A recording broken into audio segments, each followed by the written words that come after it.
ABTA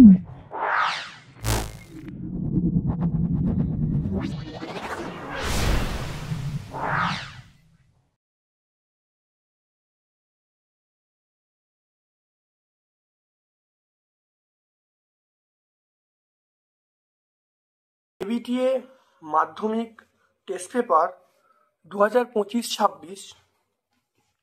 দেখো সেকশানে দুটো সেকশান আছে, সেকশানে একটা সেকশান বি। আমরা সেকশানের প্রথম সেটটা দেখে নাও, পেজ নাম্বার 25।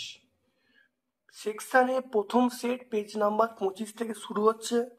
এখানে দেখে নাও, আমরা সলভ করছি। খুব ভালো করে ভিডিওটা দেখো, অবশ্যই তোমরা উপকৃত হবে। এটা অবশ্যই দেখো, এটা আমরা লিখে নিচ্ছি। এটা set number 1, set number 1 physical science ABTA test paper 2025-26। দেখো ফিজিক্যাল সায়েন্সের পোর্শন সলভ করছি। ভিডিওটা প্রথম থেকে শেষ পর্যন্ত দেখো, প্রত্যেকটা উত্তর পুঙ্খানুপুঙ্খভাবে পাবে। দেখো, কয়লা, খনিজ তেল এবং প্রাকৃতিক গ্যাসকে বলা হয়, এটা আমরা বলবো কয়লা, খনিজ তেল, প্রাকৃতিক গ্যাস, এগুলো আমরা বলবো জীবাশ্ম জ্বালানি। তারপরের প্রশ্ন চলে এসো। তারপরের প্রশ্ন, চাপ পি, টি তাপমাত্রা, আয়তন ভি, হিলিয়াম গ্যাসের অণুর সংখ্যা বলা আছে এক্সটি। একই চাপ ও তাপমাত্রায় 3V আয়তন অক্সিজেন অণুর সংখ্যা কত হবে? আমরা বলবো এটা বি হবে।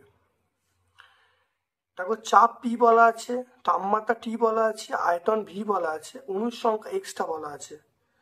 আয়তন যখন 3 গুণ করা হচ্ছে, 3 গুণ আয়তনের জন্য, তাহলে অবশ্যই অণুর সংখ্যা 3 গুণ হবে।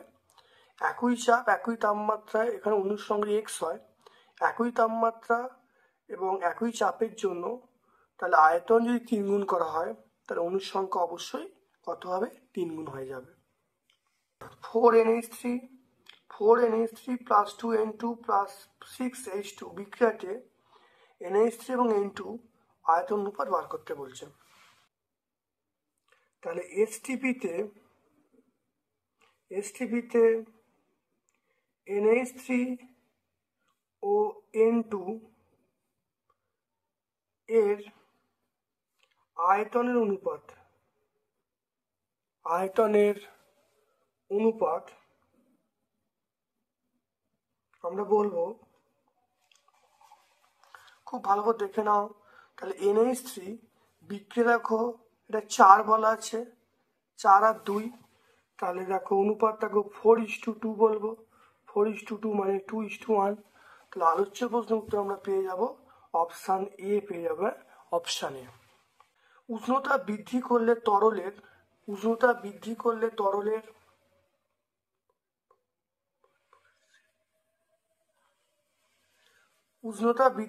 তরলের কি হবে? আয়তন বাড়বে, ঘনত্ব কমবে, অপশান সি হবে। 1.5 এর প্রশ্ন চলে এসো। কোনো উত্তল লেন্স থেকে 30 সেন্টিমিটার দূরে বস্তু রাখলে লেন্স থেকে 30 সেন্টিমিটার দূরে প্রতিবিম্ব গঠিত হলো, তাহলে ফোকাস দূরত্ব কত হবে?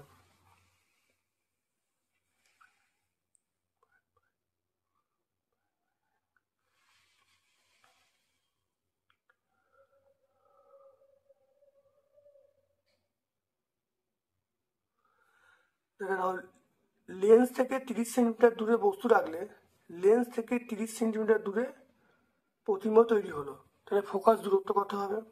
উত্তল লেন্স বলা আছে, দেখে নাও ভালো করে, সমীকরণটা দেখে নাও। তাহলে 1.5 দেখে নাও। আমরা জানি 1/v minus 1/u equal to 1/f। যেহেতু উত্তল লেন্স বলা আছে, উত্তল লেন্স সবসময় সর্ববিম্ব সৃষ্টি করে, তাহলে সেই জন্যে আমরা সমীকরণটা কি লিখবো? এখানটা অবশ্যই প্লাস করে দেবো। তাহলে উত্তল লেন্সের ক্ষেত্রে সমীকরণটা প্লাস হয়ে যাবে, 1/v প্লাস 1/1/f। এবার দেখো, ইউ এর মানও এখানে দেখো বলা আছে 30 সেন্টিমিটার, আর ভি এর মানও এখানে বলা আছে 30 সেন্টিমিটার।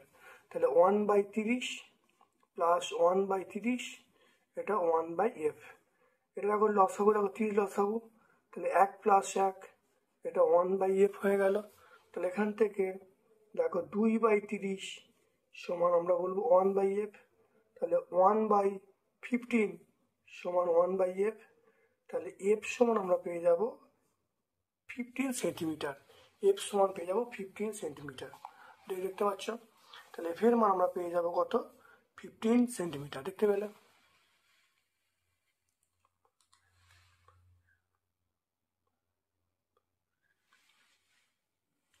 তারপর দেখে নাও, একটি মাধ্যমে আলোর বেগ বলা আছে 2 × 10⁸ মিটার পার সেকেন্ড।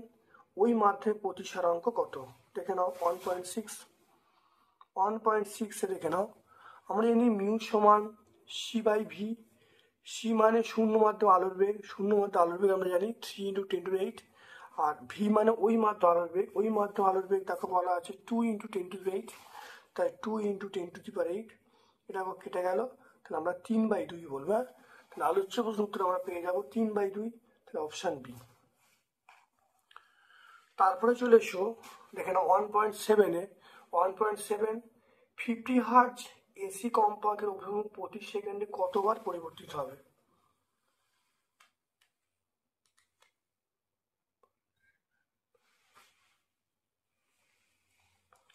এটা বলবো, দেখো মনে রাখতে হবে 50 হার্জ এটা হলো, মনে রাখতে হবে এর দ্বিগুণ হবে। 50 হার্জ মানে সেকেন্ডে 1 সেকেন্ডে 2 বার হয়। তাহলে মনে রাখতে হবে 50 হার্জ এসি কম্পাঙ্কের অভিমুখ প্রতি সেকেন্ডে কতবার পরিবর্তিত হয়? অবশ্যই 100 বার। যা হার্জ থাকবে তার দ্বিগুণ হবে, অর্থাৎ আমরা 100 বার বলবো, 100 বার চেঞ্জ হয়। তাহলে অভিমুখ পরিবর্তিত হবে, অভিমুখ পরিবর্তিত হবে, আমরা বলবো সেটা বলো সেকেন্ডে 2 বার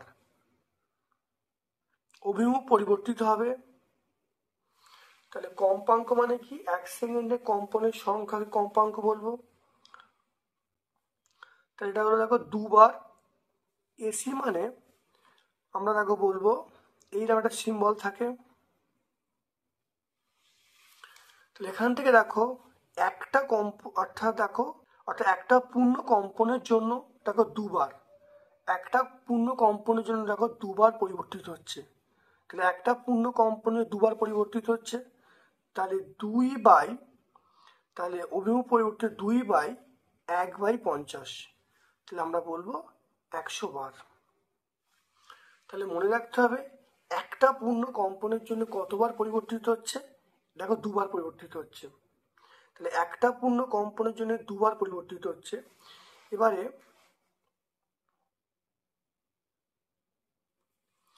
তাহলে এখানে প্রথম দেখো এরকম ভাবে আমরা করতে পারি, বা আমরা আরেকভাবেও করতে পারি। দেখে নাও, আমার এখানে দেখো এন এর মান দেয়া আছে, এন এর মান 50 হার্জ। এবার দেখো টি মানে 1/n, 1/n মানে 1/50, 1/50 এত সেকেন্ড চলে এলো। ঠিক আছে, এবারে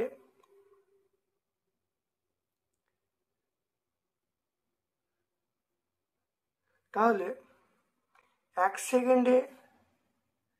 সেকেন্ডে কম্পিত হয়, 1 সেকেন্ডে কম্পিত হয় কতবার? 2 বার। আর 1/50 সেকেন্ডে কম্পিত হয়, তাহলে আমরা কত বলবো? তাহলে 2/1/50, তাহলে করলে কত হবে? 100 বার। তাহলে দেখে নাও, আমরা এভাবে সূত্রের সাহায্যে বলতে পারি, বা আমরা বলতে পারি আরেকটা পদ্ধতি আছে। এন সমান আমরা 50 হার্জ বলবো, টি মানে 1/n মানে 1/50। তাহলে 1 সেকেন্ডে কম্পিত হয়, 1 সেকেন্ডে কম্পিত 2 বার। তাহলে 1/50 কম্পিত হয় কত?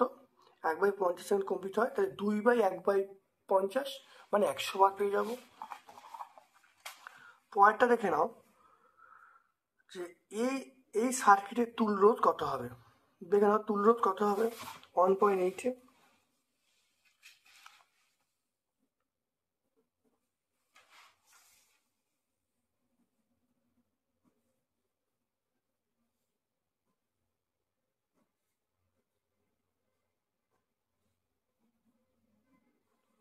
এইটা দেখো 2 ওহম বলা আছে, এটা দেখো 3 ওহম বলা আছে, এটা দেখো 6 ওহম বলা আছে। আর এখানে এ আর এটা বি, তাহলে এই টোটাল তুল্য রোধ আমরা বলবো আর এ বি। তাহলে এটা দেখো এর সঙ্গে শ্রেণীর সমবায় আছে, তাহলে 2 প্লাস এই দুটো দেখো সমান্তরাল সমবায় আছে, তাহলে এই দুটো রোধের গুণফল বা যোগফল, তাহলে 3 × 6 বাই 3 + 6, তাহলে 2, এটা 3 × 6 18 বাই 9, এটা কাটাকুটি করলে 2, তাহলে 2 + 2 মানে আমরা বলবো 4 ওহম বলবো। তাহলে আলোচ্য প্রশ্ন উত্তর আমরা কি বলবো? অবশ্যই দেখো বলবো 4 ওহম, অপশন ডি বলবো।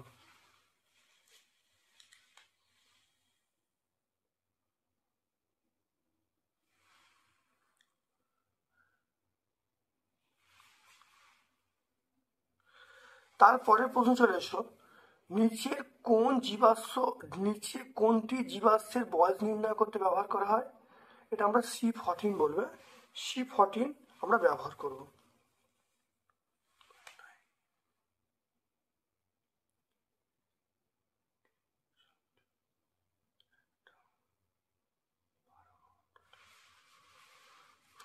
তারপর চলে এসো,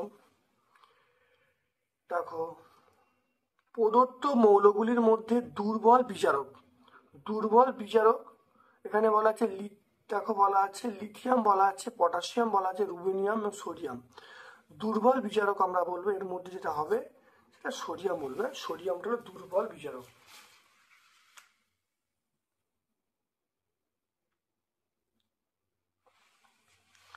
তারপরে দেখে নাও, নিচের কোন যৌগতে সমযোজী এবং আয়নীয় বন্ধন উভয় বর্তমান? সমযোজী আয়নীয় বন্ধন বর্তমান, এর মধ্যে বলবো সেটা আমরা বলবো বেস্ট অপশন যেটা হবে সেটা CaCO3 বলবে। ক্যালসিয়াম কার্বনেট বলবো, এটা আয়নীয় এবং সমযোজী বন্ধন উভয় বর্তমান। 1.12 তড়িৎ বিশ্লেষণের সময় যে ঘটনাগুলি ঘটে সেটা বলতে বলছে। ক্যাথোডে জারণ বিজারণ ঘটে, তারপরে দেখো উভয় তড়িৎ দ্বারা জারণ ঘটে, উভয় তড়িৎ দ্বারা বিজারণ ঘটে, ক্যাথোডে বিজারণ ঘটে, অ্যানোডে জারণ, এরই হবে, অপশন ডি হবে। তারপরে প্রশ্ন চলে এসো, কপার সালফেটে জলীয় দ্রবণে অতিরিক্ত অ্যামোনিয়া যোগ করলে দ্রবণের বর্ণ কিরূপ হবে?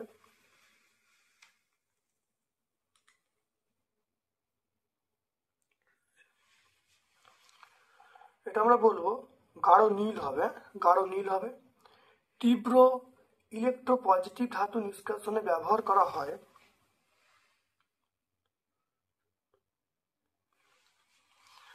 তাহলে তীব্র ইলেকট্রোপজিটিভ ধাতু নিষ্কাশনে ব্যবহার করা হয়, এটা আমরা বলবো তড়িৎ বিজারণ পদ্ধতি। পরের প্রশ্ন দেখো, কোনটি অ্যাসিডেন ইউপ্যাক নাম কি? এটা হলো ইথাইন, ইথাইন হলো অ্যাসিডেন ইউপ্যাক নাম।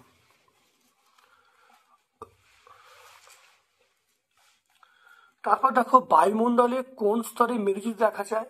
বায়ুমণ্ডলে কোন স্তরে মেরুজ্যোতি দেখা যায়? এটা আমরা আয়নোস্ফিয়ার বলবো বা থার্মোস্ফিয়ার বলবো। তাহলে আয়নোস্ফিয়ার বা থার্মোস্ফিয়ার বলবে। 2.1 আমরা আয়নোস্ফিয়ার বা থার্মোস্ফিয়ার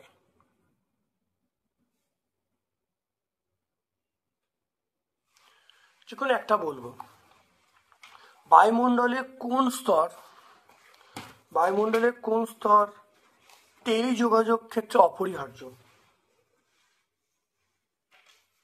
দেখো টেলিযোগাযোগ ক্ষেত্রে আমরা বলবো আয়ন মণ্ডলে, এটা আমরা বলবো আয়ন মণ্ডল। তাহলে অথবার প্রশ্নটা আমরা বলবো আয়ন মণ্ডল বা থার্মোস্ফিয়ার। টেলিযোগাযোগ ক্ষেত্রে আমরা একই বলবো, দেখে নাও, রেডিও তরঙ্গ প্রতিফলিত করে আয়নোস্ফিয়ার বা থার্মোস্ফিয়ার। তাহলে এখানে আমরা এই উত্তরগুলি একই হবে, সেম একই হবে। তারপর চলে এসো, পুনর্নবীকরণযোগ্য দুটো শক্তির উৎস। পুনর্নবীকরণযোগ্য এটা আমরা বলবো 2.2 বলবো বায়ু শক্তি, সৌরশক্তি। বায়ু শক্তি এবং সৌরশক্তি হলো পুনর্নবীকরণযোগ্য শক্তির উৎস। বাস্তব গ্যাসগুলি অণুগুলির সসীম আয়তন আছে। এটা বাস্তব গ্যাসগুলির মধ্যে সসীম আয়তন আছে, এটা হলো আদর্শ গ্যাস থেকে বিচ্যুতির কারণ। এটা সত্য। এই স্টেটমেন্ট আমরা কি বলবো? অবশ্যই এটা আমরা সত্য বলবো। 2.3টা আমরা বলবো সত্য। তারপরের প্রশ্ন চলে এসো। বলা আছে এই আদর্শ গ্যাসের এই পিভি সমান এখানে কত বসবে? পিভি সমান ড্যাশ আরটি। দেখে নাও, এটা আমরা জানি পিভি ইকুয়াল টু, দেখে নাও বলা আছে আদর্শ গ্যাসের জন্য এসটিপিতে পিভি সমান ড্যাশ আরটি। এটা 0.5 আরটি হবে। পিভি সমান আমরা 0.5 আরটি বলবো, কারণ এন এর মান আমরা জানি, এন এর মান হবে, সেটা হলো যেটা দেয়া আছে, দেখো 11.2 বাই 22.4, এটা হাফ হবে। তাহলে এন এর মান আমরা বলবো 0.5। তাহলে এন এর মান আমরা পেয়ে গেলাম কত? 0.5। তাহলে পিভি ইকুয়াল টু 0.5 আরটি। তাহলে এখানে আমরা কত বলবো? 0.5 বলবো। বয়েল সূত্র অনুসারে পিভিপি লেখচিত্র অঙ্কন করতে বলছে। পিভিপি লেখচিত্র দেখে নাও, অথবা প্রশ্ন। পিভিপি লেখচিত্র,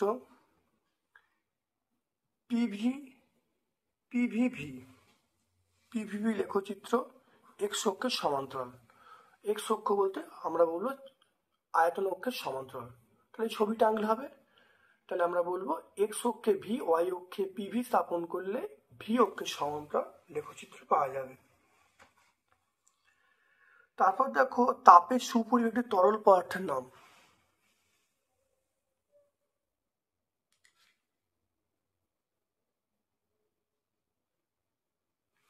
এটা বলবো পারদ বলবে।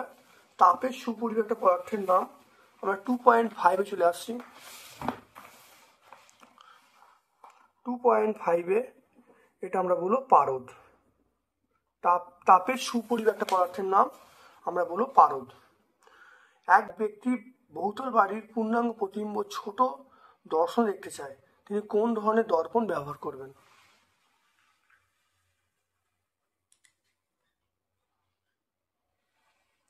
অবশ্যই ছোটভাবে দেখতে চায়, মানে অবশ্যই উত্তল দর্পণ ব্যবহার করবেন।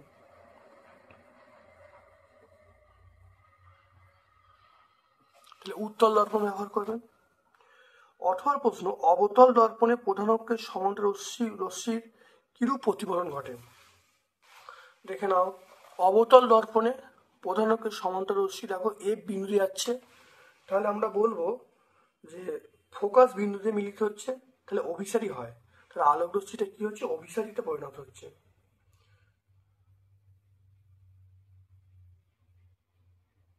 তাহলে এ বিন্দুতে মিলিত হয়, তাহলে আমরা বলবো, অথবা প্রশ্নটা আমরা বলবো ফোকাসে মিলিত হয়, বা আমরা বলবো অথবা বিধে বলবো অভিসারী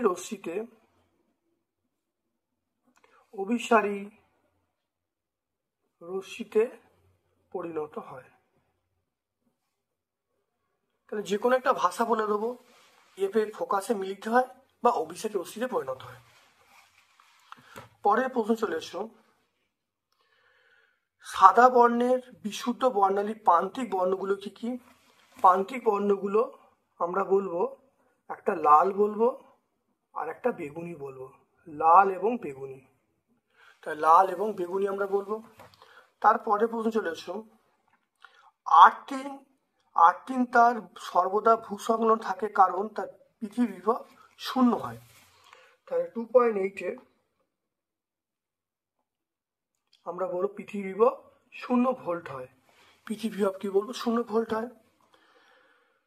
3 পিন প্লাগের মোটা পিনটি আমরা বলবো 8 পিন। এটা অথবার প্রশ্ন আমরা বলবো কি পিন বলা হয়? মোটা পিনটাকে বলা হয় আর্থ পিন, মোটা পিনটাকে বলা আর্থ পিন।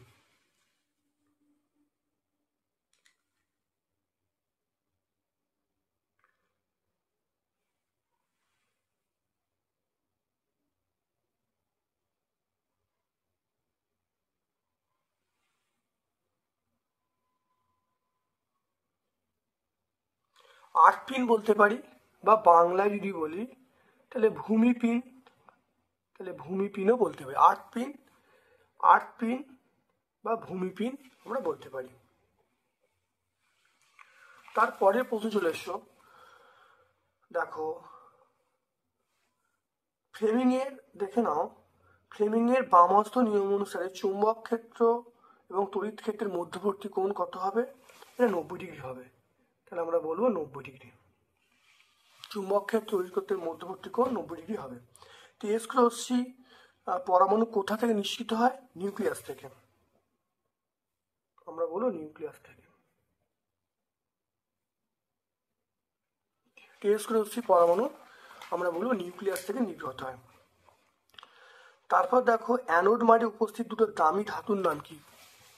অ্যানোড মাঠে উপর দুটো দামি ধাতুর নাম হলো, একটা হলো পিটি হবে, পিটি মানে প্ল্যাটিনাম, এজি হবে, এইউ হবে।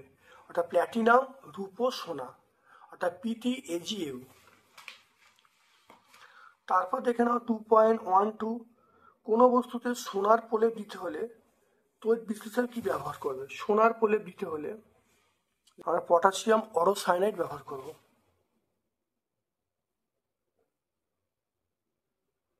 পটাশিয়াম অরোসায়ানাইড।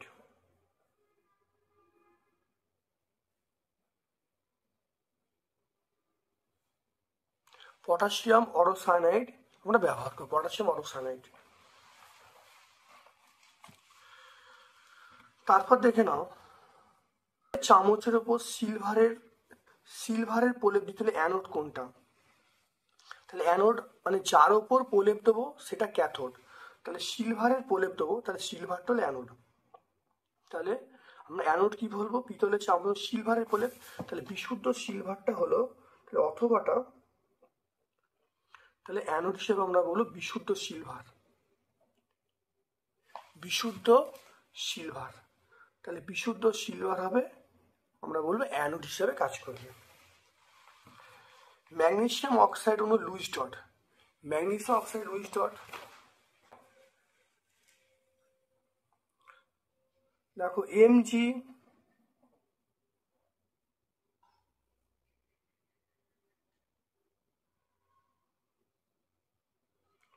প্লাস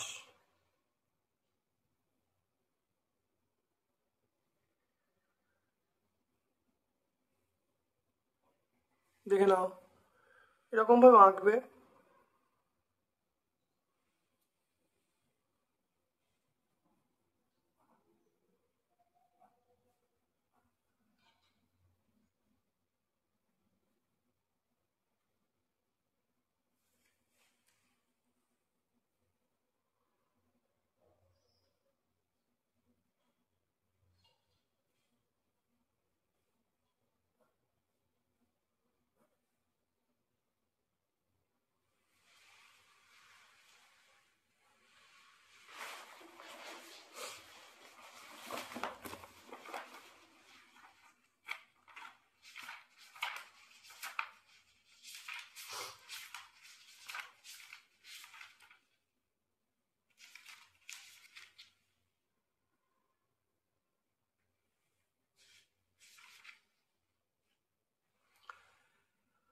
দেখে নাও আমরা ম্যাগনেসিয়াম অক্সাইড লুইস ডট, এটা আমরা বলতে পারি, বা আমরা এই টেক্সট দেখে নাও এখান থেকে আমরা এরকম ছবিটা আঁকতে পারি।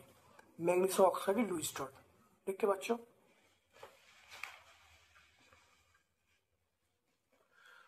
এর পরের প্রশ্ন চলে এসো, দেখো ক্ষারীয়, দেখে নাও ক্ষারীয় মৃত্তিকা মৌল। ক্ষারীয় মৃত্তিকা মৌল আমরা এমজি বলবো, এটা বি এরটা হবে। ক্ষারীয় মৃত্তিকা মৌল এমজি। কাঁসা, কাঁসাতে আমরা বলবো সিউএসএন বলবো, এটা সি। বিরল মৃত্তিকা মৌল, বিরল মৃত্তিকা মৌল সেলেনিয়াম বলবো। আর দুটি গ্যাসের সঙ্গে বিক্রিয়া উৎপন্ন কঠিন, এটা NH4Cl বলবো। দেখতে পাচ্ছ। তারপরে পরের প্রশ্ন চলে এসো, কি কারণে নাইট্রোজেনের রাসায়নিক সক্রিয়তা কম? দেখে নাও, এখানে তোমার পেয়ে যাবে। দেখো নাইট্রোজেন, দেখে নাও নাইট্রোজেনে ত্রিবন্ধন দেখা যায়, তাই নাইট্রোজেনের সমযোজী ত্রিবন্ধন লক্ষ্য করা যায়। তাহলে এই বন্ধনটা দৃঢ় হয়, তাহলে অণুটিকে বিয়োজিত করে দুটি নাইট্রোজেন পরমাণুতে পরিণত করতে প্রচুর পরিমাণে শক্তির প্রয়োজন হয়, তাই সাধারণ তাপমাত্রায় নাইট্রোজেনের সক্রিয়তা খুব কম হয়। এটা আমরা দুয়ারি গাঙ্গুলি মাইতি 124 পেজে পেয়ে যাব। তো এটা আমরা লিখছি না, এটা আমরা ছায়া প্রকাশনী 124 পেজে তোমরা পেয়ে যাবে। দার্শনিক উল কাকে বলে? আমরা বলবো জেডেনো। অর্থাৎ দার্শনিক উল কাকে বলে?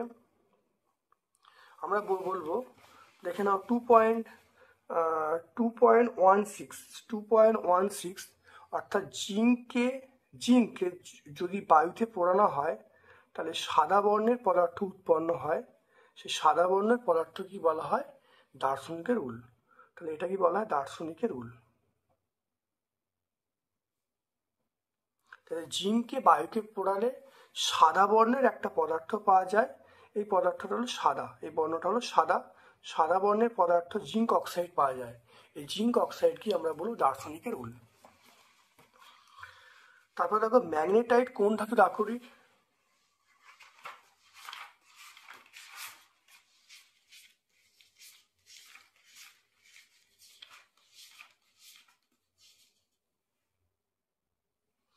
ম্যাগনেটাইট আমরা বলবো লোহার আকরিক। হ্যাঁ, তাহলে ম্যাগনেটাইট আমরা বলবো লোহা, এফির আকরিক। তাহলে ম্যাগনেটাইট আমরা বলবো লোহা। তাহলে অথবার প্রশ্ন আমরা পেয়ে যাব, এটা কার আকরিক? ম্যাগনেটাইট হলো লোহার আকরিক। তারপরে চলে এসো সরলতম কিটোনে কতগুলি কার্বন পরমাণু থাকে?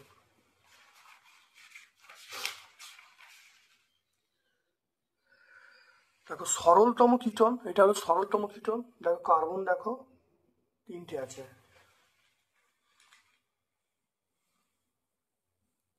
তাহলে সরলতম কিটোনে কার্বন পরমাণু কটা? দেখতে পাচ্ছ, এটা 3টে আছে।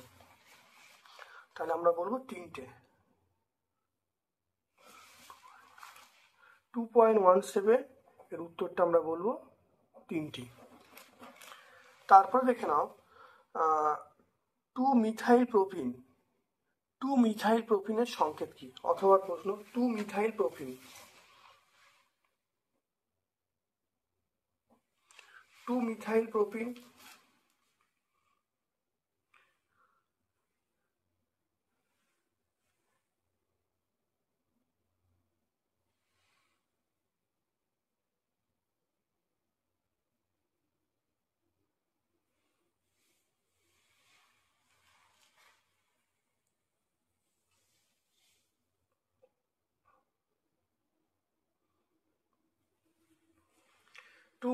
প্রোপিন এর সংকেতটা দেখে নাও, আমরা বলবো CH3 বন্ড সি। তাহলে 2-মিথাইল প্রোপিনের সংকেত এইটা, এটা আমরা লিখতে পারি। তাহলে আমরা কি বলবো? CH3 C bond CH2, two methyl propene.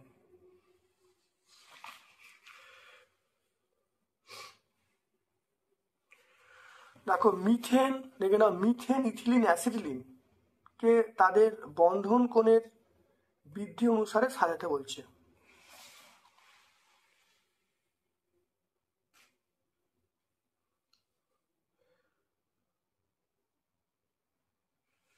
তাহলে দেখে নাও, তাহলে বন্ধন কোণের বৃদ্ধির ক্রম অনুসারে, মানে ছোট থেকে বড় এটা সাজাতে বলছে। তাহলে সবচেয়ে যা ছোট সেটা আমরা বলবো, তাহলে 2.18 সবচেয়ে ছোট আমরা বলবো মিথেন, সবচেয়ে ছোট আমরা মিথেন বলবো। তারপরে আমরা ইথিলিন বলবো, তারপরে আমরা বলবো অ্যাসিটিলিন।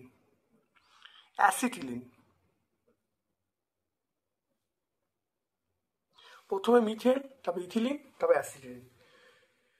কারণ মিথেনের কারণ এটা জেনে রাখতে হবে মিথেনের যে বন্ধন কোণটা, মিথেনের ক্ষেত্রে যে বন্ধন কোণটা সেটা আমরা বলবো 109°28' কাছাকাছি। ইথিলিন 120°, তারপরে আর এটা হলো 180°। তাহলে সবচেয়ে ছোট মিথেন, তারপর ইথিলিন, তারপর অ্যাসিটিলিন।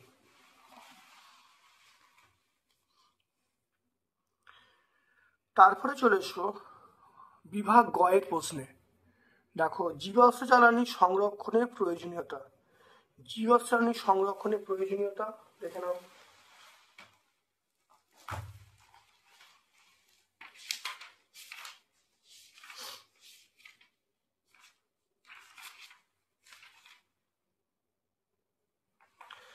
এটা আমরা দেখো জীবাশ্ম জ্বালানির মজুদ সীমিত, এটা পুনর্নবীকরণযোগ্য নয়। নাম্বার 2, জনসংখ্যা বৃদ্ধির সঙ্গে অগ্রগতির ফলে উদ্বেগজনক হারে জীবাশ্ম জ্বালানির ভাণ্ডার কমে যাচ্ছে, শক্তির সংকট দেখা দিচ্ছে। আর জীবাশ্ম জ্বালানি ব্যবহারের ফলে গ্রিনহাউস গ্যাসগুলো বৃদ্ধি পাচ্ছে, ফলে বিশ্বউষ্ণায়ন ঘটছে। এটা আমরা অভিনব ভৌতবিজ্ঞান যে বই আছে ব্রাদার, সেই বই থেকে আমরা বলছি, পেজ নাম্বার 5 এখানে আমরা পেয়ে যাব। তাহলে এটা পেয়ে যাবো, দেখো অভিনব ভৌতবিজ্ঞান পেজ নাম্বার 5 পেয়ে যাবো অভিনব ভৌতবিজ্ঞান। তারপর দেখো পাওয়ার অ্যালকোহল কাকে বলে। অ্যালকোহল, দেখো ইথাইল অ্যালকোহলের সঙ্গে পেট্রোল সামান্য বেনজিনের মিশ্রণকে মিশিয়ে, ইথানলের সঙ্গে পেট্রোল সামান্য বেনজিনের মিশ্রণকে আমরা পাওয়ার অ্যালকোহল বলবো। দেখতে পাচ্ছ, তাহলে পাওয়ার অ্যালকোহলটা আমরা ব্যবহার করি গাড়ির জ্বালানি হিসেবে ব্যবহার করি। তারপরের প্রশ্ন চলে এসো, তাহলে এর উপাদানগুলো কি কি? তাহলে এর উপাদান বলতে এটাই হলো ইথাইল অ্যালকোহল, পেট্রোল এবং বেনজিন এর উপাদান। বাস্তব গ্যাস আদর্শ গ্যাসের মধ্যে দুটো পার্থক্য লিখতে বলছে। দেখে নাও, বাস্তব গ্যাস আদর্শ গ্যাসের পার্থক্য। বাস্তব গ্যাস পিভি সমান এনআরটি সমীকরণ মেনে চলে, আদর্শ গ্যাস এটা মেনে চলে না। বাস্তব গ্যাস, সব গ্যাসই বাস্তব গ্যাস, প্রকৃতিতে কোনো আদর্শ গ্যাসের অস্তিত্ব নেই। আর বাস্তব গ্যাসের মধ্যে আকর্ষণ বল কাজ করে, আদর্শ গ্যাসের মধ্যে কোনো আকর্ষণ বল কাজ করে না। এটা ভট্টাচার্য ব্রাদার্সের 18 নম্বর পেজে পেয়ে যাব। কেলভিন স্কেলে চার্লসের সূত্র বিবৃত করতে বলছে।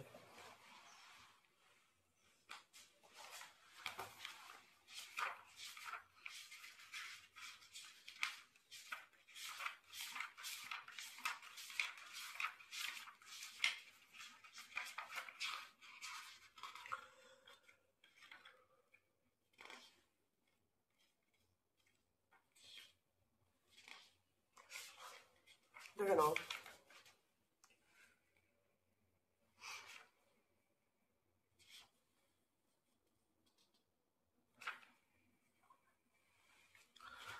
এখানে বলবো স্থির চাপে নির্দিষ্ট ভরে কোনো গ্যাসের আয়তন পরম তাপমাত্রা সমানুপাতিক, এটুকু বললেই হবে। অর্থাৎ V proportional T, V by T equal to constant, তাহলে ভি প্রপোর্শনাল টি, এটাই সূত্রটা আমরা বলে দেবো। অর্থাৎ এইটা লেখার পরে আমরা স্থির থেকে শুরু করে এ পর্যন্ত বলে উত্তর হয়ে যাবে। তাহলে পেজ নাম্বার 14, দুয়ারি গাঙ্গুলি মাইতি 14 পেজে তোমরা পেয়ে যাবে। অতিবেগুনি রশ্মি এবং গামা রশ্মি একটি করে ব্যবহার এবং ক্ষতিকারক প্রভাব।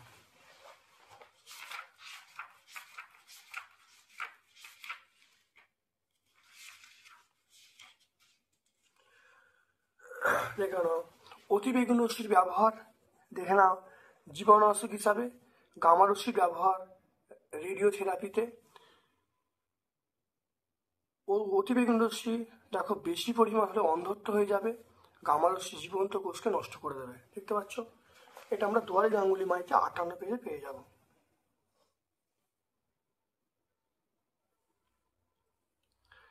তারপর দেখো উত্তল লেন্সকে অভিসারী লেন্স কেন বলা হয়।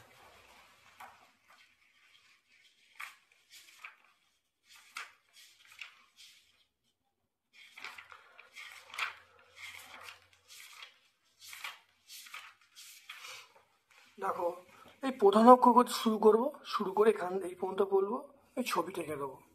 অর্থাৎ উত্তর লেন্সের উপর সমান্তর রশ্মিগুচ্ছ পড়লে প্রধান অক্ষের কোনো বিন্দুতে মিলিত হয়, সেই জন্য উত্তর লেন্সের অপর নাম অভিসারী লেন্স। এটা 48 পেজ আমরা পেয়ে যাব।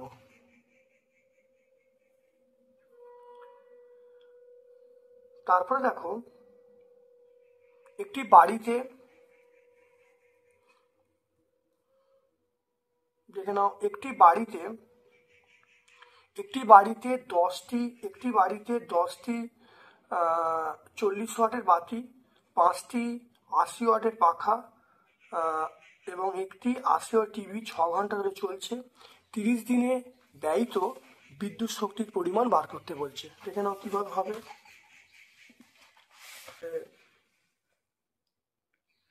দৈনিক ব্যয়িত বিদ্যুৎ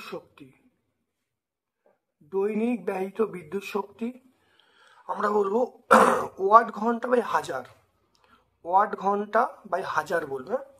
ওয়াট দেখে নাও, প্রথম দেখে নাও, এটা হলো দেখো 10টি 40 ওয়াট, তাহলে 10 ইন্টু 40 বলবো, তাহলে 10 ইন্টু 40 প্লাস 5টি 80 ওয়াট, তাহলে 5 ইন্টু 80 প্লাস একটা টিভি, তাহলে একটা 80 ওয়াট।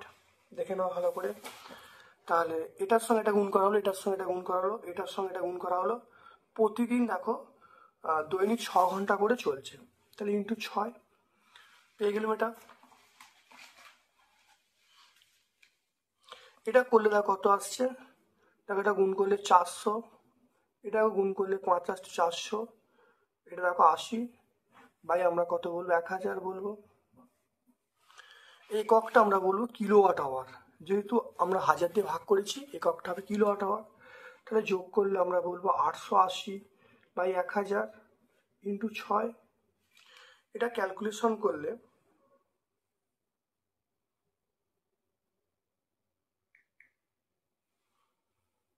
শূন্য শূন্য কেটে গেল,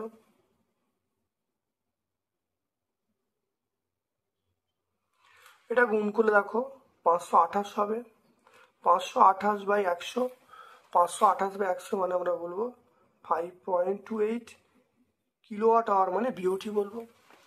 তাহলে এইটা হলো দৈনিক, তাহলে দৈনিক হলো।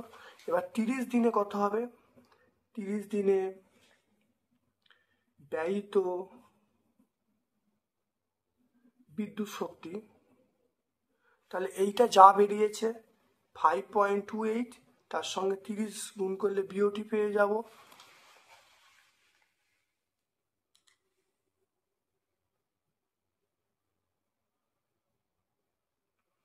এটা করলে দেখো আসবে 158.4 বিওটি। দেখে নাও ভালো করে, তাহলে দৈনিক খরচ এইটা, 30 দিনের খরচ এটা পেয়ে গেলাম। হাইড্রোজেন ক্লোরাইড একটি সমযোজী যৌগ, তথাপি জলীয় দ্রবণ তড়িৎ পরিবহন করে কেন? দেখো হাইড্রোজেন ক্লোরাইড সমযোজী যৌগ হলো, এটা এর অণু পোলার অণু, H অপেক্ষা Cl অধিক ঋণাত্মক হওয়ায় এই Cl এর বন্ধন কিছুটা সরে যায়, ফলে জল কিছুটা, দেখে নাও, এই Cl এর বন্ধন ইলেকট্রন জোড়টি Cl এর দিকে কিছুটা সরে যায়, ফলে এই Cl এর H প্রান্তটি কিছুটা ধনাত্মক যুক্ত এবং Cl এর কিছুটা বন্ধন ঋণাত্মক যুক্ত হয়। জল হলো পোলার দ্রাবক, তাহলে H এর প্রান্তটি স্বল্প ধনাত্মক যুক্ত এবং O এর প্রান্তটি ঋণাত্মক যুক্ত হওয়ায় এই Cl এর এটার সঙ্গে আকর্ষিত হয়, আকর্ষিত হয়ে কিন্তু জলে দ্রবীভূত হতে পারে। দেখে কেন ভালো করে, এটা আমরা ভালো করে বলে দেবো। তারপরে চলে এসো ন্যাপথলিন এবং সোডিয়াম ক্লোরাইডের ধর্মের তুলনা করতে বলছে। দেখো সোডিয়াম ক্লোরাইড গ্লুকোজ যা আছে আর ন্যাপথলিন সোডিয়াম ক্লোরাইড একই হবে, তাহলে সোডিয়াম ক্লোরাইড এটা আমরা বলবো, অর্থাৎ ন্যাপথলিন পড়ুক। দেখো সোডিয়াম ক্লোরাইডের সঙ্গে গ্লুকোজ যা পার্থক্য হবে, দেখো সোডিয়াম ক্লোরাইডের সঙ্গে CCl4 এর একই পার্থক্য। আর আলোচ্য প্রশ্নে আমাদের যেটা বলা আছে যে ন্যাপথলিন সোডিয়াম ক্লোরাইড একই পার্থক্য, তার সব উত্তর কিন্তু একই হবে। মনে রাখবে সোডিয়াম ক্লোরাইড এটা হলো তড়িৎযোজী, ন্যাপথলিনটা হলো সমযোজী। সোডিয়াম ক্লোরাইড জলে দ্রবীভূত হয়ে তড়িৎ প্রেরণ করতে পারে, আর ন্যাপথলিনটা তড়িৎ প্রেরণ করতে পারে না।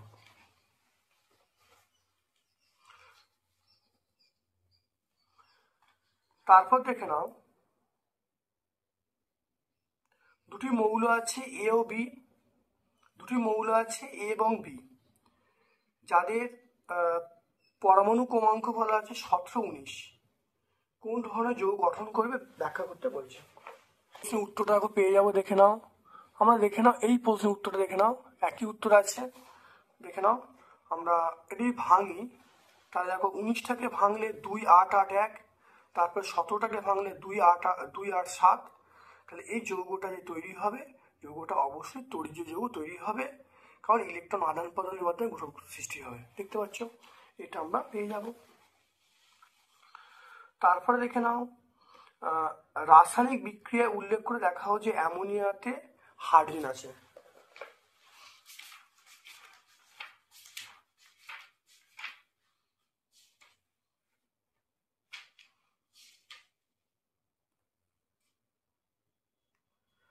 দেখো অ্যামোনিয়াতে হাইড্রোজেন আছে, আমরা এটা দেখো অবশ্যই বলতে পারি, বা আমরা দুয়ারি গাঙ্গুলি মাইতি যে টেক্সট বই আছে সেখান থেকে আমরা বলতে পারি। দেখবে দুয়ারি গাঙ্গুলি মাইতি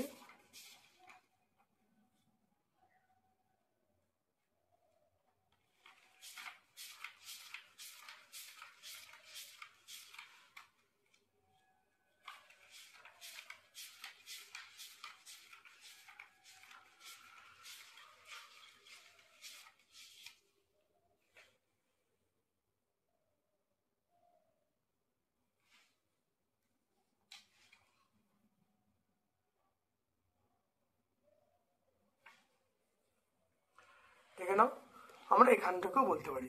দেখতে পাচ্ছ, এই বিক্রিয়াটা বললেও আমরা উত্তর পেয়ে যাব। এটা আমরা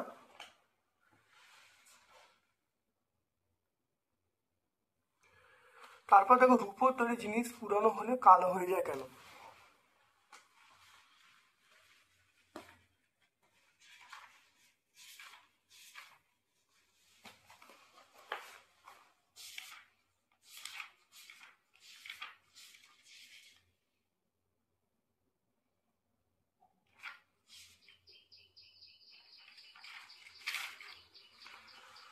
দেখো রূপোর জিনিস পুরাতন হলে কালো হয়ে যায়, কারণ দেখো H2S এর সঙ্গে বিক্রিয়া করে Ag2S উৎপন্ন হয়, Ag2S হলো অবশ্যই কালো বর্ণ ধারণ করে। এরপরে দেখো চলে এসো বিশুদ্ধ ধাতুর তুলনায় সংকর ধাতু ব্যবহারের সুবিধা কি?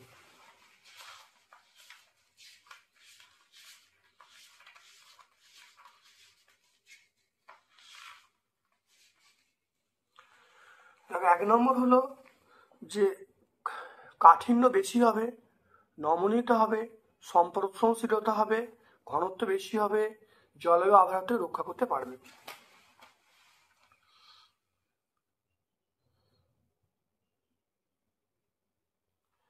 তারপর দেখো কপার সালফেটে জলীয় দ্রবণে জিঙ্কের টুকরো যোগ করলে কি হবে?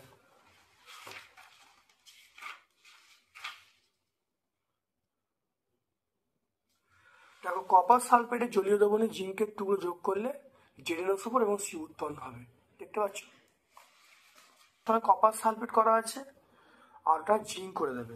এখানে দেখো যে বিক্রিয়াটা ব্যাখ্যা করা আছে, দেখো লোহার সঙ্গে কপার সালফেট, তাই লোহার সঙ্গে কপার সালফেট বিক্রিয়া যেভাবে আছে, এটা লোহার জায়গায় তোমরা শুধু জিঙ্ক করে দেবে, করে দিলে কিন্তু উত্তরটা পুরো হয়ে যাবে। দেখতে পাচ্ছ, এই ব্যাখ্যাটা এটা করে দিলেই বোঝা যাবে এটা একটা জারণ বিজয় একসঙ্গে ঘটছে।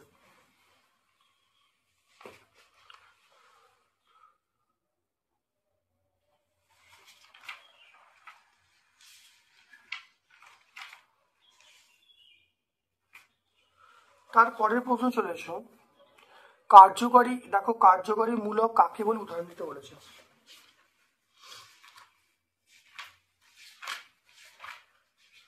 কার্যকরী মূলক অর্থাৎ যখন কোনো মূলক গ্রুপ জৈব যৌগ মতো উপস্থিত থেকে জৈব যৌগের প্রকৃতি ধর্ম নির্ধারণ করে তাদেরকে আমরা কার্যকরী মূলক বলবো। আমরা ধরো অ্যালকোহল, এটা হলো নামটা হলো হাইড্রক্সিল, এটা আমরা ওইচ বলবো।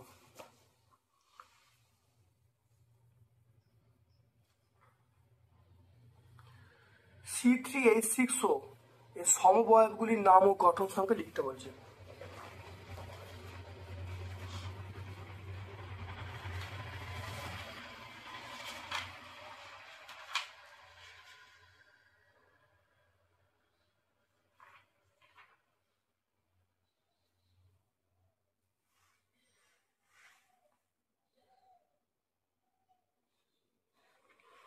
ঠিক আছে না?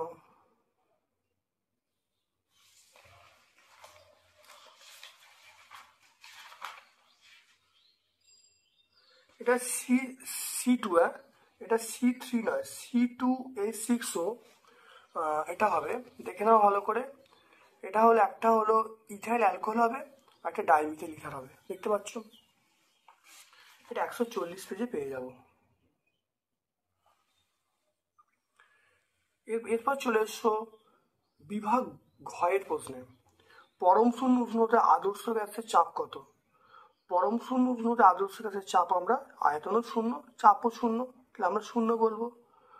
আদর্শ সমীকরণ থেকে আমাকে এটা প্রমাণ করতে বলছে, ডি সমান PM/RT।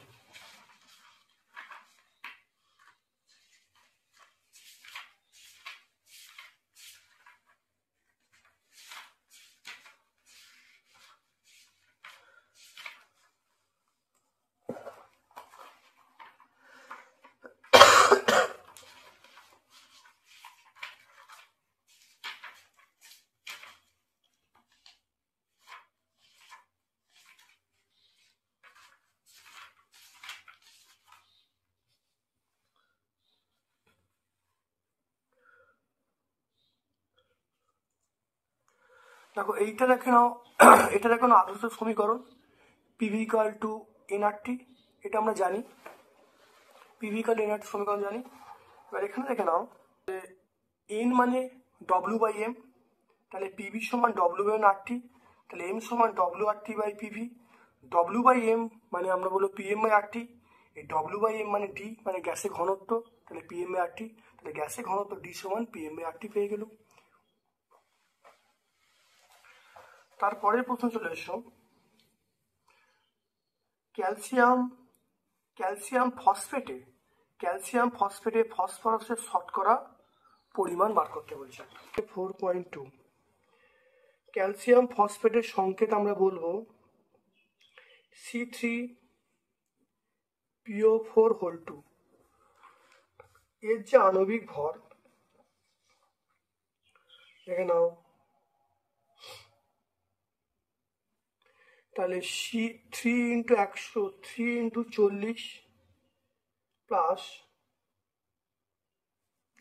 এটা P মানে 31 প্লাস অক্সিজেন মানে 16, 4x16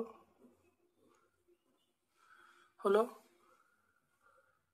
এটা করলে যা কত হবে, এটা 120 হবে, এটা 62 হবে, আর এইটা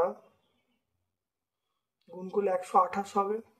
এটার সঙ্গে এটা গুণ, সব গুণ করা হলো, তাহলে কত হবে, তাহলে আমরা পেয়ে যাব 310 পেয়ে যাবে, 310 গ্রাম পেয়ে যাব। তাহলে এককটা আমরা গ্রাম বলছি। তাহলে ক্যালসিয়াম ফসফেটের ভর আমরা পেয়ে গেলাম 310 গ্রাম। তাহলে এবারে ফসফেট, তাহলে ফসফেট মানে 31 আছে, তাহলে 310 গ্রাম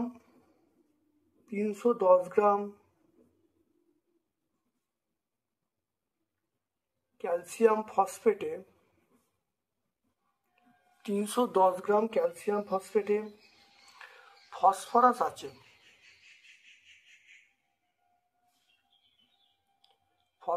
আছে, এটা বলবো দেখো 310 গ্রাম ফসফরাস আছে কত,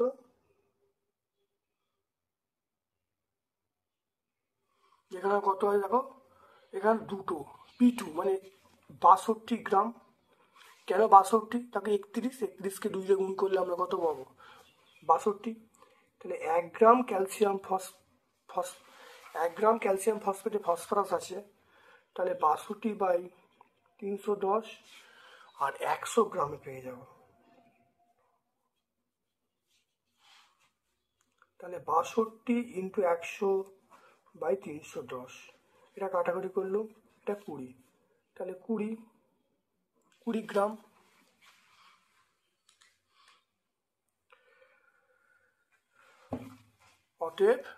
অতএব আমরা বলবো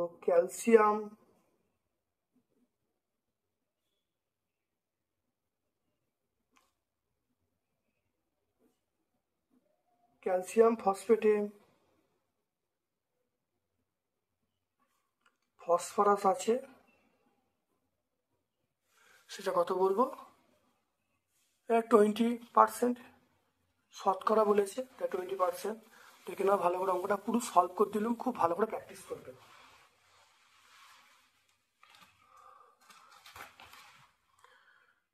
পরেরটা দেখে নাও, 2-এরটা দেখে নাও। তারপর দেখো অথবার প্রশ্ন, বাষ্প ঘনত্ব আণবিক ভরের মধ্যে সম্পর্ক স্থাপন করতে বলেছে।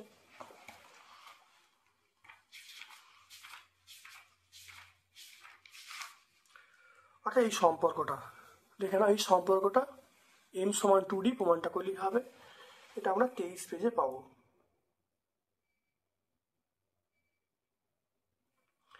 ছ গ্রাম কার্বনের সঙ্গে অক্সিজেনের বিক্রিয়ায় 22 গ্রাম CO2 উৎপন্ন হলো, প্রয়োজনীয় অক্সিজেনের ভর নির্ণয় করতে বলছে। ডুয়েটটা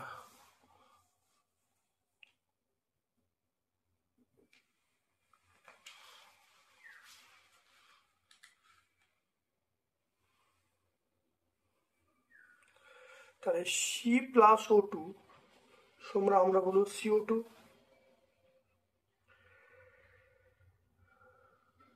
তাহলে এটা হলো 12, আর এটা দেখো বলা আছে এটা 44, তাহলে এটা 12 গ্রাম, আর এটা কত? 44 গ্রাম। CO2 মানে 44। আর তাহলে এখানে দেখে নাও,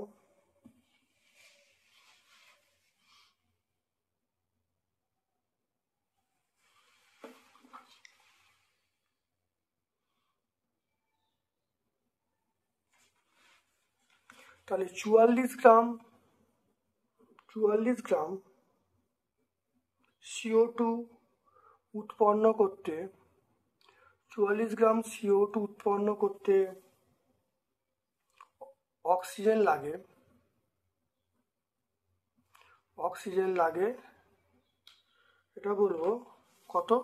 এটা মানে 32 গ্রাম বলবো, অক্সিজেন মানে 32, এটা 32 গ্রাম বলবো, 32। এবারে 1 গ্রাম CO2 উৎপন্ন করতে অক্সিজেন লাগে 32/44 আর 22 গ্রাম।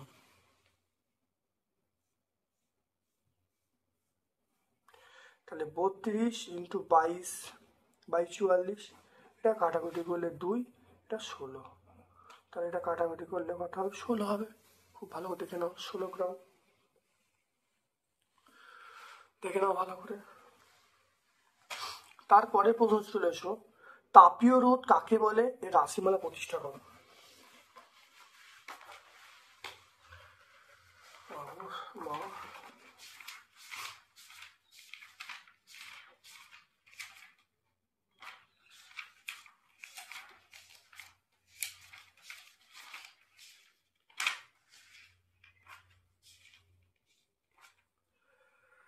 এখানে তাপীয় রোধ পরিবাহীর দুই পৃষ্ঠের উষ্ণতার পার্থক্য এবং তার মধ্যে প্রবাহিত তাপের অনুপাতকেই তাপীয় রোধ বলবো। এবার রাশিমালাটা দেখে নাও, এখান থেকে প্রতিষ্ঠা করবে, এখান থেকে শুরু করবে, দেখো এখান থেকে শুরু করে আমরা এখান থেকে শুরু করে আমরা এই পর্যন্ত করব। তাহলে এই পর্যন্ত করব, ঠিক আছে। এটা করলে উত্তর হয়ে যাবে, বা তোমরা এই দুয়ারে গাঙ্গুলি মাইতির পরীক্ষাও করতে পারো।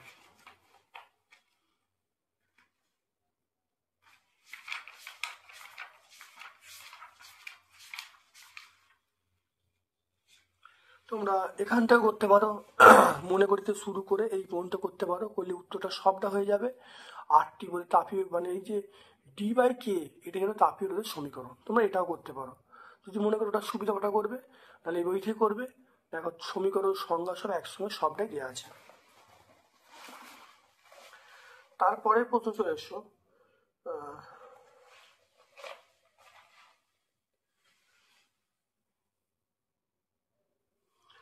তারপর দেখো দ্বিধানুপাত কি, এর ব্যবহার লিখতে বলছি। এখানে পেয়ে যাব, দেখো সংজ্ঞাটা পেয়ে যাব, এর ব্যবহার দেখো থার্মোস্ট্যাটে বা তাপমাত্রা নিয়ন্ত্রণ যন্ত্রে ব্যবহার করি আমরা। এটা 28 পেজে পেয়ে যাব। আপাত প্রসারণ প্রকৃত প্রসারণ গুণাঙ্কের মধ্যে সম্পর্ক লিখতে বলছে।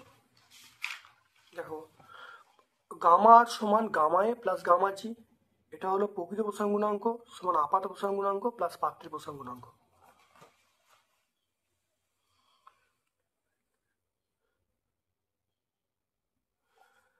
তারপর দেখো আলোর বিক্ষেপণ মাত্রার সঙ্গে তরঙ্গদৈর্ঘ্যের সম্পর্ক লিখতে বলছে।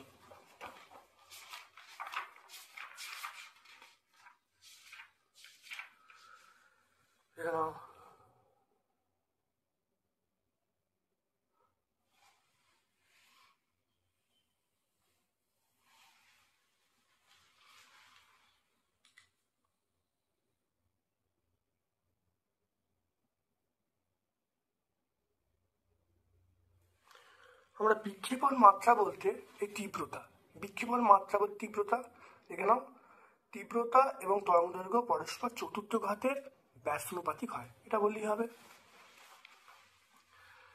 তারপর চলে এসে সমবাহু পৃষ্ঠের মধ্য দিয়ে আলোক রশ্মি এমন হয়ে যায় যে আপাতন কোণ নির্গমন কোণের সমান হয় এবং কোণ দুটির চ্যুতি কোণ 3/4 অংশ হয়। তাহলে চ্যুতি কোণের মান নির্ণয় করতে বলছে।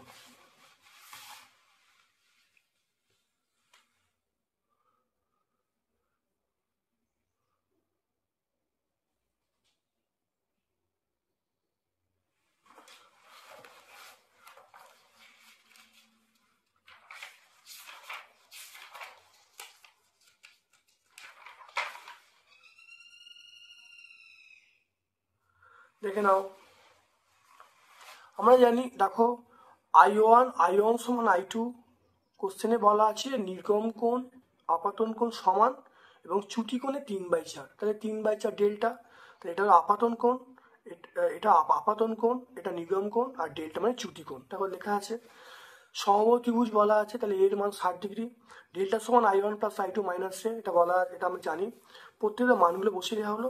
দেখো ডেল্টা দেখে নাও, তাহলে দেখো I1 I2 মানটা বসিয়ে দিয়েছি, লসও করা হয়েছে, এটা 6 ডেল্টা বাই 4 হয়ে গেল।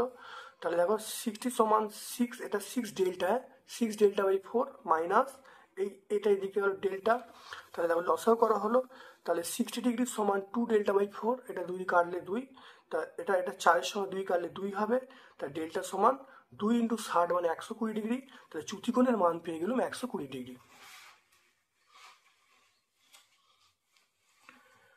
পরেরটা দেখে নাও, প্রমাণ করো যে প্রিজমের মধ্য দিয়ে আলোক রশ্মি প্রতিষ্ঠিত হলে চ্যুতি কোণের রাশিমালা ডেল্টা সমান I1 প্লাস I2 মাইনাস এটা হবে।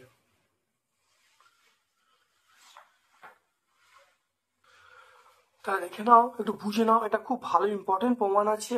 তাহলে এবিসি হলো, ছবিটা আমরা আঁকবে, এবিসি হলো একটি প্রিজমের প্রধান ছেদ, পিকিউ রশ্মি এবি প্রতিসাধক তলে কিউ বিন্দুতে I1 কোণ আপাতিত হলো এবং প্রিজমের ভেতর দিয়ে গেল, যাওয়ার পরে কিউআর পথে প্রিজমের ভেতর দিয়ে গেল এবং RS পথে নির্গত হলো, তারপর লেখা আছে। তাহলে এ হলো প্রিজম কোণ আর ডেল্টা হলো চ্যুতি কোণ। এবারে দেখো আমরা এখানে দেখে নিচ্ছি, দেখো ডেল্টা সমান আমরা কি বলবো, এই যে এই কোণটার সমান আমরা কি বলবো, এটা হলো বহিস্থ কোণ মানে বিপরীত অন্তঃস্থ কোণের সমষ্টির সমান। তাহলে এটা হলো I1, এটা R1, তাহলে এই কোণটার মান হলো I1 মাইনাস R1। এই কোণটার মান হলো, দেখো টোটালটা I2, এটা পুরোটা I2, তাহলে I2 মাইনাস R2, তাহলে এই কোণটার মান হলো I1 মাইনাস R1, এই কোণটার মান হলো I2 মাইনাস R2। তাহলে দেখো দুটো সমান হয়ে গেল, তাহলে ডেল্টা সমান এটা প্লাস এটা, দেখো সমান করেছি, দেখতে পাচ্ছ। একটু সাজিয়ে নিয়েছি, সাজিয়ে নিয়ে দেখে নাও, এটা পেয়ে গেলাম। এবার দেখে নাও, আমরা পেয়ে যাচ্ছি এইটা কিউটিআর। কিউটিআর মানে ত্রিভুজের তিনটি কোণের সমষ্টি 180 ডিগ্রি। তাহলে কিউটিআর বার করতে গেলে তাহলে 180 ডিগ্রি দুটো কোণের সমষ্টি বাদ দেবো, দেখো তাই করেছি, দেখো দেখতে পাচ্ছ। এবার দেখো তাহলে কিউটিআর, এটা আমরা এটা পেয়ে গেলাম কিউটিআর। এবার দেখো এখানে চলে এসো যে এই কোণটা, এইটা এইটা এইটা একটা আমরা কি বলবো, চতুর্ভুজ বলবো। তাহলে এই কোণটা প্লাস এই কোণটা, এই কোণটা এই কোণটা হলো 90 ডিগ্রি, এই কোণটা দেখো কিউটিআর, আর এই কোণ 90 ডিগ্রি সমান 360 ডিগ্রি, দেখো তাই করা হয়েছে। A plus 90 degree plus 90 degree plus QTR সমান 360 ডিগ্রি। তাহলে কিউটিআর এর মান 180 মাইনাস এ। তাহলে দুটো ইকুয়াল করেছি, ইকুয়াল করে এটা 2 আর 3 ইকুয়াল করে বা তুলনা করে আমরা এর মান পেয়ে গেলাম R1 প্লাস R2। তাহলে এই যে এর মানটা দেখো এই সমীকরণে বসিয়ে দিলাম, কোন সমীকরণে, 1 নম্বর সমীকরণে এর মানটা বসিয়ে দিলাম। তাহলে বসিলে ডেল্টা সমান I1 প্লাস I2 মাইনাস এ, তাহলে আমরা পেয়ে গেলাম ডেল্টা সমান I1 প্লাস I2 মাইনাস এ পেয়ে গেলাম।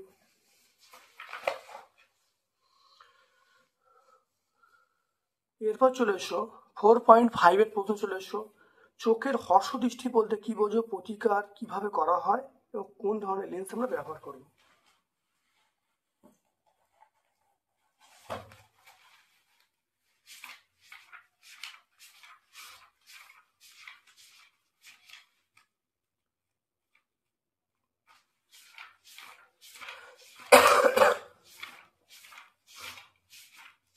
দেখো চোখের হর্ষদৃষ্টি অর্থাৎ চোখের যে সমস্যার জন্য আমরা কাছের বস্তু দেখতে পারবো, দূরের বস্তু দেখার সমস্যা হবে, তাকে আমরা বলবো হর্ষদৃষ্টি বলবো।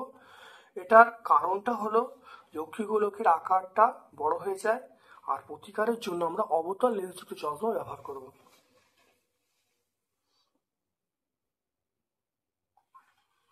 সলিনয়েড কাকে বলে, তড়িৎবাহী সলিনয়েডে উৎপন্ন মেরুর প্রকৃতি কিভাবে, তড়িৎবাহী সলিনয়েডে উৎপন্ন মেরুর প্রকৃতি করবে কি করে।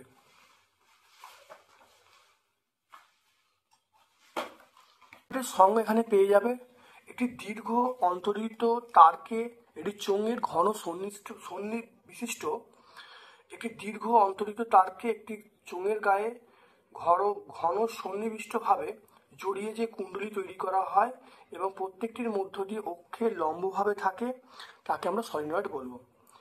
এবার দেখে নাও মেরুর প্রকৃতি কিভাবে নির্ণয় করব। দেখে নাও মেরুর প্রকৃতি আমরা 3 নম্বর পয়েন্টটা রাখো, বলরেখাগুলি দেখে নাও সলিনয়েডের দেখো মধ্য দিয়ে যে চিত্র দেখতে পাচ্ছ, দেখে নাও, দেখো বলরেখা এখান থেকে তৈরি হচ্ছে, এখানে যাচ্ছে, তাহলে এদিক থেকে তৈরি চলে যেতে সলিনয়েড একটা আমরা কি বলবো, একটা দণ্ডচুম্বক। তাহলে এদিকে এন হবে, এদিকে অর্থাৎ যেদিক থেকে বলরেখা তৈরি হবে সেটা এন, আর যেখানে মিশবে সেটা এস, দেখতে পাচ্ছ, এই ছবি থেকে বলতে পারবো। বা 3 নম্বর পয়েন্টটা আমরা যদি বলি সেটা হবে, দেখে নাও 3 নম্বর পয়েন্টটা দেখতে পাচ্ছ।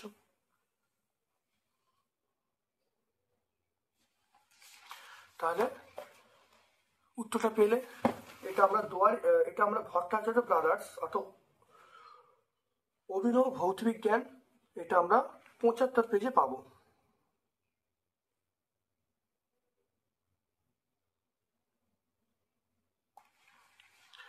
বাল্যচক্রের ঘূর্ণন বাড়ানোর দুটো উপায় বলতে বলছে। একটা প্রবাহ মাত্রা বৃদ্ধি করলে ঘূর্ণন বৃদ্ধি পাবে, চৌম্বক ক্ষেত্রের প্রাবল্য বৃদ্ধি করলে ঘূর্ণন বৃদ্ধি পাবে।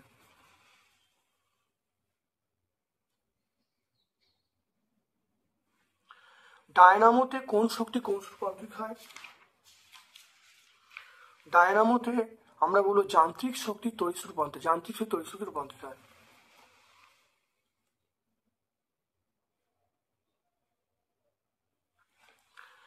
পরিবাহী রোধ কোন কোন বিষয়ের উপর নির্ভর করে?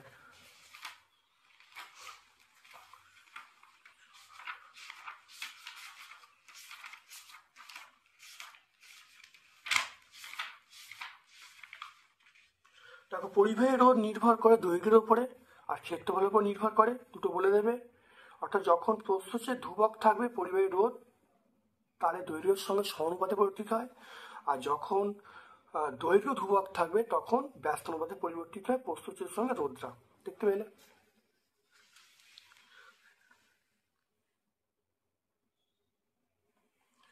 তারপর দেখো 5 অ্যাম্পিয়ার ফিউজ।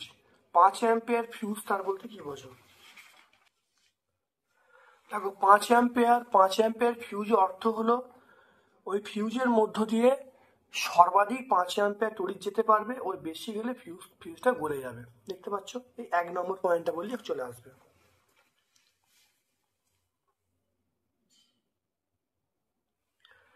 নিউক্লিয় বিভাজন বলতে কি বোঝো? সমীকরণ দিতে বলছি।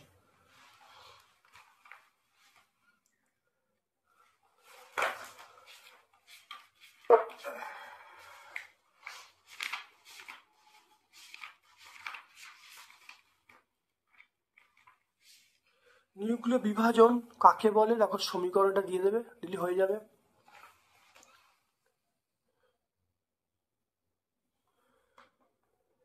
নিউক্লিয় রিঅ্যাক্টরে ভারী জলের ভূমিকা, এটা ব্যবহার করা হয়, মনে রাখবে,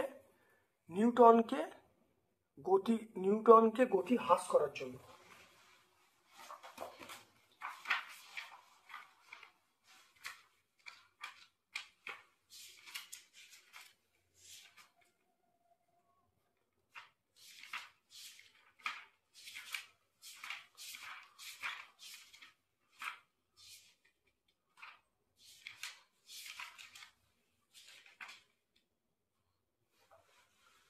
দেখো, ভারী জলের ভূমিকা আমরা বলবো, দেখো, নিউক্লিয় বিভাজনে উচ্চ গতিসম্পন্ন গৌণ নিউট্রনগুলিকে মন্দীভূত করার জন্য। তারপর দেখো বলা আছে, দেখে নাও ওই প্রশ্ন উত্তরটা এটা হবে, ভালো করে দেখে নেবে, খুব ভালো করে ব্যাখ্যা করা আছে। মাধ্যমিক 2008 কিন্তু পড়েছিল, প্রত্যেকটা পয়েন্ট ব্যাখ্যা আছে। পয়েন্টটা চলেছো, দেখো, তড়িৎ বিশ্লেষণের সাহায্যে অ্যালুমিনিয়াম ধাতু নিষ্কাশনে ব্যবহৃত তড়িৎ বিশ্লেষ্য তড়িৎদ্বার এবং তড়িৎদ্বারে সংঘটিত বিক্রিয়াগুলি লিখতে বলছে।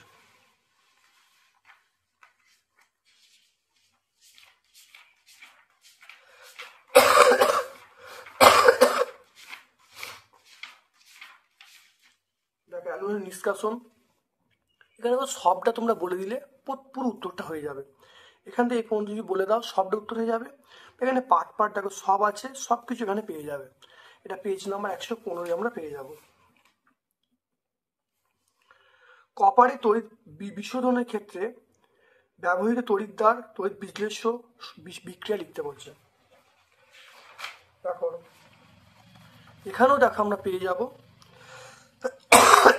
আমরা অবিশুদ্ধ কপারকে ব্যবহার করে অ্যানোড, অবিশুদ্ধ কপারকে ব্যবহার করবো অ্যানোড, বিশুদ্ধ কপারকে ব্যবহার করে ক্যাথোড, আর তড়িৎ বিশ্লেষণ হিসাবে আমরা H2SO4 মিশ্রিত CO4 ব্যবহার করব।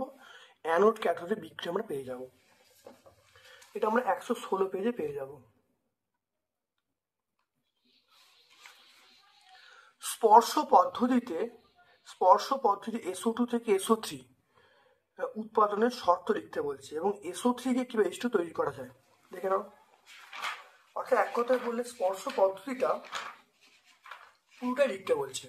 অর্থাৎ এখন স্পর্শ পদ্ধতি যে ধাপগুলো আছে, 1, 2, 3টে ধাপ তুমি লিখে দেবে, পুরো উত্তরটা হয়ে যাবে।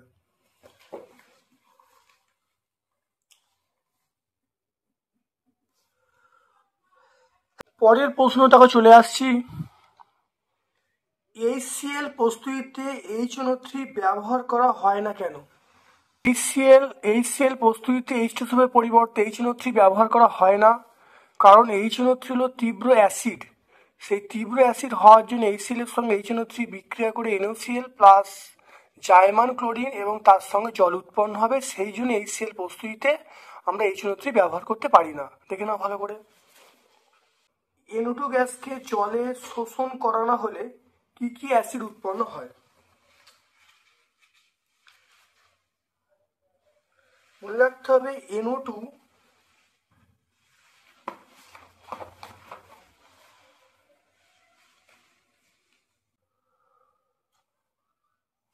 দেখে নাও, NO2 জলের সঙ্গে বিক্রিয়া করে দেখতে পাচ্ছ HNO2 উৎপন্ন হবে এবং HNO3 উৎপন্ন হবে, দেখতে পাচ্ছ।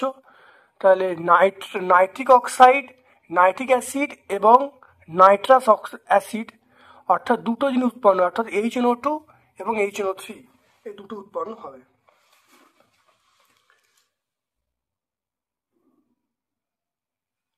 তারপরের প্রশ্ন দেখো, ডেঞ্জার স্পিরিট কি, এর ব্যবহার লিখতে বলছে।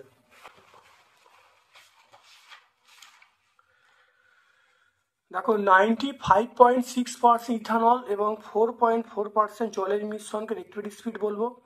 রেক্টিভেট স্পিডের সঙ্গে পানের অযোগ্য পিরিমিডিন, ন্যাপথা, রবার নির্যাস মিশিয়ে যে মিশ্রণ তৈরি করা হয় তাকে আমরা মেথিলেটেড স্পিড বা ডিনেচার স্পিড বলবো। ব্যবহার দেখো বার্নিশের কাজে বা বিভিন্ন শিল্পে দাগ হিসাবে আমরা ব্যবহার করি।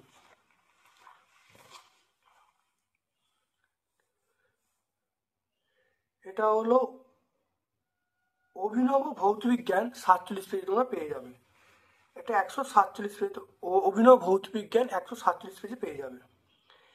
CaC2 plus H2, CaC2 plus 2H2, দেখে নাও এটাও কি উৎপন্ন হবে। দেখো CaC2 প্লাস 2H2 সমান C2H2 CHOH2, অর্থাৎ অ্যাসিটিলিন উৎপন্ন হবে, অ্যাসিটিলিন। তাহলে এই যৌগটার নাম হল অ্যাসিটিলিন। তাহলে এটা আমরা কি বলবো, C2H2 উৎপন্ন হবে, C2H2। অ্যাসিটিক অ্যাসিডের সঙ্গে পৃথকভাবে NaCO3 এবং C2H5OH বিক্রিয়াগুলো লিখতে বলছে।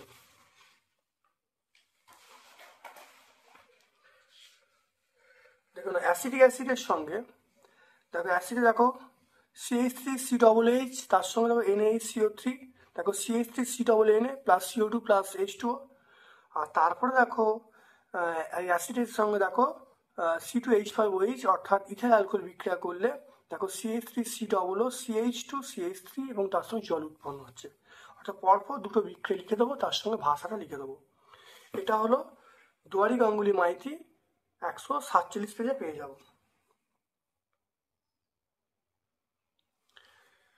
তারপর দেখো কার্বন বিহীন একটি কার্যকরী মূলক।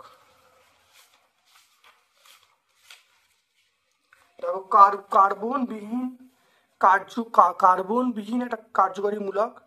দেখো আমরা কি বলবো, অ্যামিনো বলতে পারি বা ইথার বলতে পারি। দেখো এটা কার্যকরী মূলক, দেখতে পাচ্ছ। এখানে দেখো অ্যামিনো NH2, এর মধ্যে দেখো কার্বন নেই, দেখতে পাচ্ছ। বা আমরা অ্যালকোহল বলতে পারি, হাইড্রক্সিল বলতে পারি, এর মধ্যে কার্বন নেই। অ্যামিনো বলতে পারি, ইথার বলতে পারি, এগুলো সব কিন্তু আমরা বলবো কার্বনবিহীন কার্যকরী মূলক। এটা আমরা 139 পেজে পেয়ে যাব। আজকে আমরা প্রথম সেট অর্থাৎ ABTA test paper set number 1 সম্পূর্ণ সলভ করলাম। ভিডিওটা প্রথম থেকে শেষ পর্যন্ত দেখো, অত্যন্ত কার্যকরী ভিডিও। পরের সেটগুলো আমি আস্তে আস্তে আপলোড করব। সমস্ত সেট তোমরা পেয়ে যাবে প্লেলিস্টের মধ্যে।